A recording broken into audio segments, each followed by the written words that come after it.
ये उस स्याह रात की बात है जब आसमान गरज रहा था, बिजली चमक रही थी और जंगल के बीचों बीच एक लकड़हारा तेज बारिश में खड़ा रो रहा था। अरे मैं क्या करूं, मेरी सारी लकड़ियां भीग चुकी हैं, अब मैं अपने बच्चों को क्या खिलाऊंगा।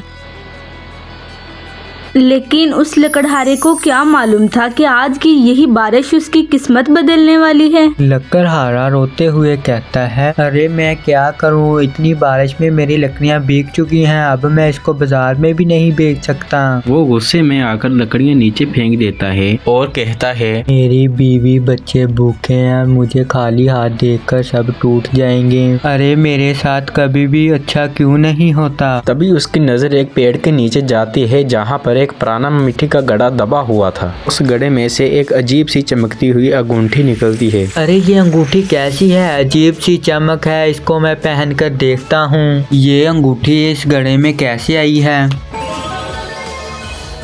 फिर वो लकड़हारा अंगूठी पहन लेता है और कहता है, इनमें तो ये अंगूठी अनमोल लग रही है, चलो मैं इस अंगूठी को सुनार को बेच देता हूँ, मुझे कुछ पैसे तो मिल जाएंगे जिससे मेरी बीवी और बच्चे भूखे ना रहें। लकड़हारा अंगूठी निकालने की कोशिश करता है लेकिन अंगूठी नहीं निकलती। अरे ये क्या हो गया, जब अंगूठी पहनी थी तो तब ढीली थी, अब इतनी टाइट कैसे हो गई। मैं इसे निकालने की कोशिश कर रहा हूँ ये लेकिन निकल ही नहीं रही। तभी अंगूठी में से चमकती हुई रोशनी दिखाई देती है और आवाज आती है,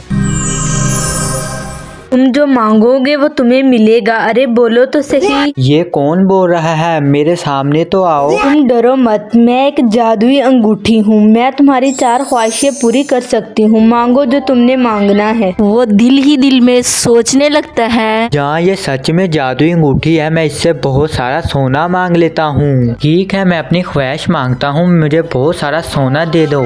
कुछ ही देर में उसके पास बहुत ज्यादा सोना आ जाता है। सच में मेरे पास बहुत सारा सोना आ गया, मैं बहुत अमीर हो गया हूँ। जल्दी से ये मैं सोना लेकर घर जाता हूँ, मेरे बीवी और बच्चे बहुत खुश होंगे। लकड़हारा सारा सोना लेकर अपने घर की तरफ चल पड़ता है। दूर खड़ा चोर सब कुछ देख लेता है। अरे ये तो एक लकड़हारा है, इसके पास इतना सोना कहाँ से आया। जाके ये खबर मैं अपने सरदार को दे देता हूँ, वो बहुत खुश होंगे। सरदार, मैंने एक लकड़हारे के पास बहुत सारा सोना देखा है, हमें किसी भी तरह वो सोना हासिल करना चाहिए। जहाँ वो सोना हमारे पास आ गया, हमें जिंदगी भर चोरी करनी नहीं पड़ेगी। चलो ये तो बहुत ही अच्छी बात है, हमें आज ही रात उसके घर जाकर चोरी करने पड़ेगी। ये कहकर दोनों ही चोर लकड़हारे को जंगल में ढूंढने चल पड़ते हैं। उनको लकड़हारा दिख पड़ता है, उसके पीछे पीछे उसके घर की तरफ चल पड़ते हैं। वो दोनों बाहर खड़े हो जाते हैं और लकड़हारे की सब बातें सुनने लग जाते हैं। आज भी कुछ खाने के लिए लेकर आए हो या फिर वैसे ही खाली हाथ वापस लौट आए हो। अरे लक्ष्मी, हमारे पास बहुत सारा सोना आ चुका है, अब हमें कोई भी चीज की मुश्किल नहीं होगी। अरे ये क्या है, आप इतने ज्यादा सोना कहाँ से ले आए, कहीं आपने किसी के घर से चोरी तो नहीं कर ली। मैंने तुमको कई बार कहा है कि जो कुछ मर्जी हो जाए मगर तुमने चोरी नहीं करनी और गलत रास्ते पे नहीं चलना। ये सब मैंने चोरी नहीं की है, ये मेरी मेहनत का मुझे फल मिला है। अब हम कभी भी भूखे नहीं सोएंगे, अब हम बहुत अमीर बन चुके हैं। तभी राहुल दौड़ता आता है, माँ मुझे भूख लगी है, कुछ खाने के लिए है तो दे दो। रुको बेटा, तुम इधर बैठो, मैं तुम्हारे लिए कुछ बनाकर लेकर आती हूँ। मैं सब सोने को मटके में डालकर मिट्टी के नीचे दबा देता हूँ, ना किसी को पता नहीं चलेगा। ठीक है, जिधर तुम्हारा दिल चाहता है छुपा दो। हारा सारा सोना छुपाने के लिए चला जाता है। दूसरी तरफ सारी बातें चोर छुप कर सुन रहे होते हैं। जैसे ही लकड़हारा सोना छुपाने के लिए जाता है, चोर उनके घर में आ जाते हैं। अरे तुम लोग कौन हो, कहाँ से आए हो, चुपचाप कर हमारे घर से चले जाओ वरना तुम्हारे लिए अच्छा नहीं होगा। हम यहाँ से तब ही जाएंगे जब तुम हमें सारा सोना दे दोगे। मेरे पास तो कुछ भी नहीं है, मैं गरीब आदमी हूँ, मैं झोंपड़ी में रह रहा हूँ, तुम्हें दिखता रहा है, मेरे पास कहाँ से सोना हो सकता है। अरे झूठ मत बोल, या तुम झूठ बोलेगा मैं तेरे बेटे को मार दूंगा। जिस जगह पर आपने सोना छुपाया है वहाँ से लाकर इन लोगों को दे दो वरना ये लोग हमारे बच्चे को मार देंगे। मैं उस सोने को नहीं दूंगा, मैं एक बार तो गरीब बन चुका हूँ, दोबारा नहीं बन सकता मैं गरीब। सरदार राहुल के गर्दन पर तलवार रख देता है। तुमने सोना ना दिया तो मैं तुम्हारे बेटे को यहीं पर मार दूंगा। अरे यहीं रुक जाओ, मैं तुम्हें सोना देता हूँ, मेरे बेटे को तुम छोड़ दो। लकड़हारा ये सब कहकर सोना लेने के लिए चला जाता है और सारा सोना चोरों को दे देता है। तुम्हारे पास इतना सोना है फिर भी तुमने मुझसे झूठ बोला, इसकी तुम्हें सजा मिलेगी। अब तो मैं तुम्हारा बेटा भी लेकर जाऊंगा और सारा सोना भी लेकर जाऊंगा। लेकिन चोर उसके बेटे को और सोना लेकर चले जाते हैं। मैंने तुमको कहा था कि तुम सोना इनको दे दो, मगर तुम्हारी बेवकूफ़ी की वजह से आज ये हमारा बच्चा ले गए हैं। वो कहता है अच्छा मैं देखता हूँ मैं क्या कर सकता हूँ। वो कहता है जादुई अंगूठी ये कैसी तेरी माया है। कुछ देर लिए सोना आया वो भी चले गया, अब बेटा था वो भी चला गया। बताओ अब मैं तुम्हारी कौन सी मदद कर सकता हूँ। मेरी दूसरी इच्छा है मेरा बेटा वापस आ जाए। एक बार फिर सोच लो, अब तुम्हारे पास सिर्फ 2 ही ख्वाहिशें रह गई हैं। ठीक है मेरा बेटा वापस आ जाए, मेरी दूसरी इच्छा यही है। तेज रोशनी चमकती है और उनका बेटा वहाँ वापस आ जाता है। उनका बेटा अचानक चक्कर खाकर गिर जाता है। बेटा उठो, आपको क्या हुआ? तुम इस अंगूठी को उतार कर फेंक दो, ऐसा ना हो हमें लेने के देने पर जाए। मैंने बहुत कोशिश की है लेकिन ये अंगूठी निकल ही नहीं रही है। ये अंगूठी तब ही निकलेगी जब तुम अपनी दोनों ख्वाहिशें मांग लोगे। अगर तुम अपनी दोनों ख्वाहिशें नहीं मांगोगे तो ये अंगूठी नहीं निकलेगी। अगले ही दिन फिर गरीबी वापस आ जाती है। अरे मेरे हिस्से में तो लगता है दुख ही दुख है। अरे थोड़ी सी खुशियाँ आई तो पल भर में ही छीन ली आपने। अब मेरा बेटा बीमार है, मेरे पास पैसे भी नहीं है उसका इलाज कराने के लिए। अब मैं क्या करूं? बाहर तो बारिश भी हुई है बहुत, मैं अब लकड़ियां काटने जाऊं तो क्या करूं? जंगल में सब लकड़ियां भी गीली होंगी। अंगूठी से इच्छा मांगता है मुझे बहुत बड़ा एक महल चाहिए। ठीक है, मैं तुम्हारी तीसरी ख्वाहिश भी पूरी कर देती हूँ। तुम्हारे घर को मैं महल में बदल देती हूँ। जैसे ही वो अंगूठी से महल की इच्छा मांगता है और अंगूठी काम करना छोड़ जाती है और कहता है ये क्या हुआ मेरे साथ, तो धोखा हुआ है। अंगूठी ने उसको महल दे इतना दिया। कहते सार ही उसकी झोपड़ी एक बहुत ही बड़े महल में बदल जाती है। देखो अब हमारी झोंपड़ी एक महल में बदल चुकी है। ये सब मैंने जादुई अंगूठी से मांगा है। अब हमें कोई भी परेशानी और मुश्किल से सामना नहीं करना पड़ेगा। मुझे तो बहुत ज्यादा डर लग रहा है कहीं ये अंगूठी हमारी जिंदगी ना खराब कर दे। हम बड़ी आराम की जिंदगी गुजार रहे थे मगर इस अंगूठी ने आकर हमारी जिंदगी बर्बाद कर दी। लकड़हारा तो बहुत खुश था लेकिन उसकी बीवी के दिल में कोई तो परेशानी थी। उनका ये दिन तो बहुत ही अच्छा गुजरा लेकिन अगले ही दिन बादशाह ने सैनिक को लकड़हारे के घर भेज दिया और कहा कि लकड़हारे को बुलाकर लेकर आओ। लकड़हारे तुम बाहर आओ, तुम्हें बादशाह ने बुलाया है।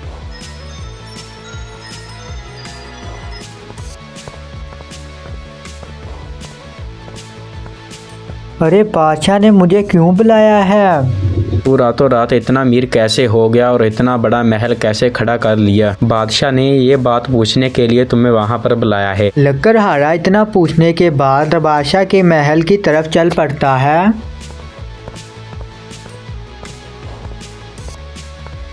बादशाह जी यही वो लकड़हारा है जिसने हमारे गांव में रातों रात ही महल खड़ा कर लिया। अरे तुमने रातों रात हमारे गांव में इतना बड़ा महल कैसे खड़ा कर लिया बताओ हमें। राजा साहब मेरे पास एक जादुई अंगूठी है, मैंने उससे अपने गांव में महल खड़ा किया है। अरे तुम्हारी हिम्मत कैसे हुई एक राजा को मूर्ख बनाने की? लकड़हारे इसने राजा को मूर्ख बनाया है। सैनिकों इनको ले जाओ काल कोठरी में डाल दो।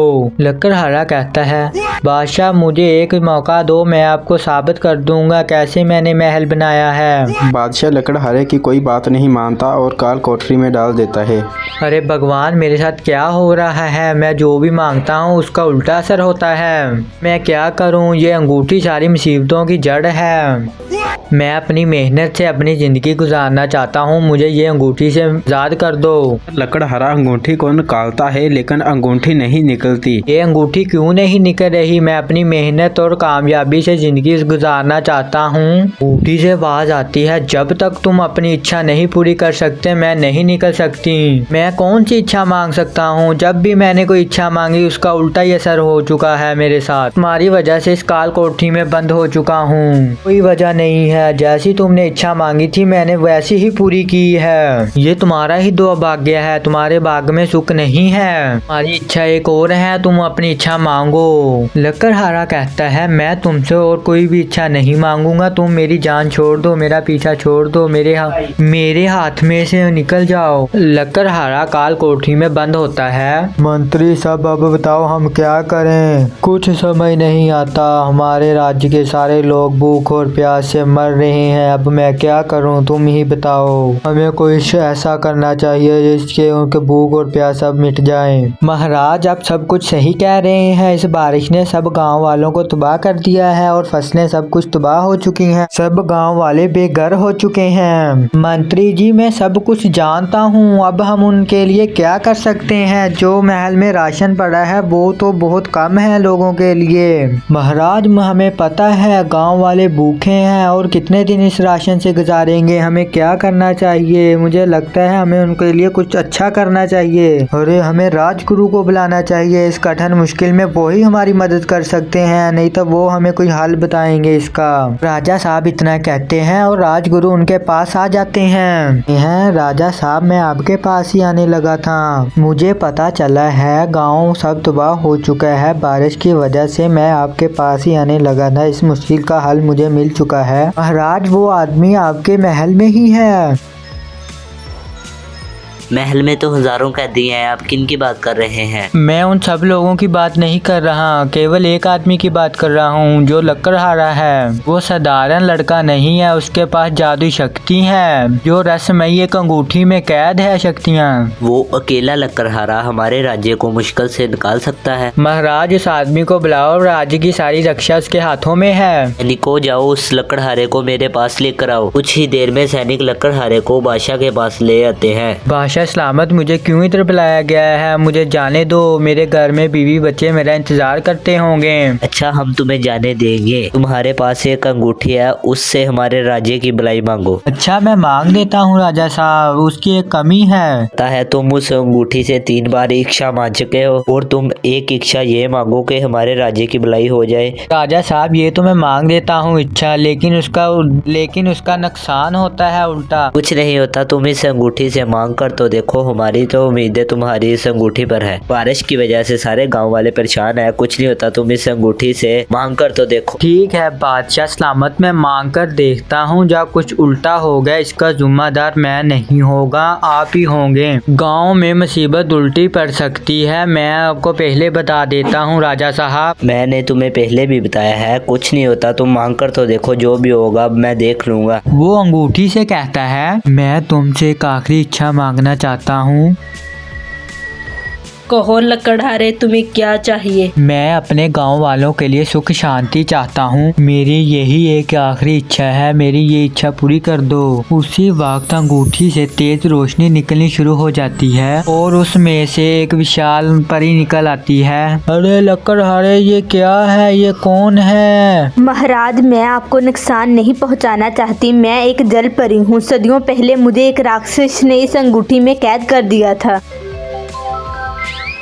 इसका मतलब है तुम वो ही शक्ति हो जो मेरी इच्छा पूरी करती थी। मुझे एक जिन ने कैद कर लिया था, उसने कहा था कि अगर कोई गरीब आदमी ये अंगूठी पहनेगा तो उसकी 4 ख्वाहिशें पूरी होगी और चौथी ख्वाहिश वो अपने लिए नहीं दूसरे के लिए मांगेगा तो तुम इस अंगूठी से आजाद हो जाओगी। इसीलिए तुमने चौथी ख्वाहिश गाँव के लिए मांगी है। देवी इसका मतलब है लकड़हारे ने तुम्हारा श्राप तोड़ा, तुम मुक्त हो चुकी हो। लकड़हारे तुम्हें इस गांव को बचाने के लिए उस मटके को ढूंढना होगा जहां से तुमने मुझे उठाया था। तुमने उस मटके की मट्टी को पूरे गांव में बांट देना है, जिसकी वजह से गांव के लोग खुशहाल जिंदगी गुजारने लग जाएंगे। महाराज बहुत बहुत शुक्रिया, मैं ऐसा ही करूँगा।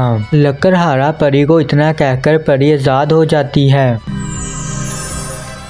फिर वो लकड़हारा जंगल की तरफ चल पड़ता है।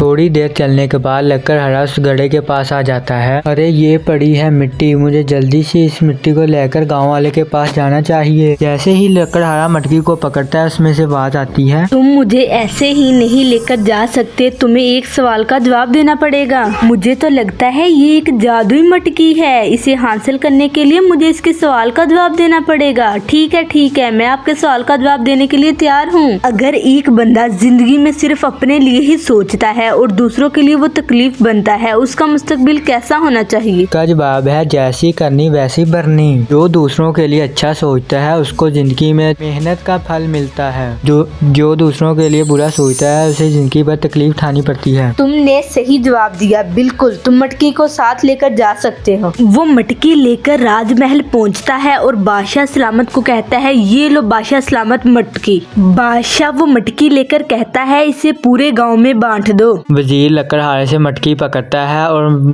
पूरे गांव में बांट देता है। सारे गांव में हरियाली और सुख शांति हो जाती है और लोग सुकून की जिंदगी गुजारने लग जाते हैं। राजा साहब कहते हैं, लकड़हारे तुम्हारी वजह से हमारे राज्य और गांव में सुख शांति लौट आए हैं। राजा साहब मैंने कोई महान काम नहीं किया, मैंने तो लोगों के लिए भलाई के लिए किया है। मेरी वजह से सब गांव वालों का भला हो चुका है। बादशाह ने लकड़हारे का जितना ही सोना जब्त किया था उसे लुटा देता है। लकड़हारा इतना कहकर बादशाह के महल से चला जाता है और अपने घर में हंसी खुशी जिंदगी गुजार रहा होता है।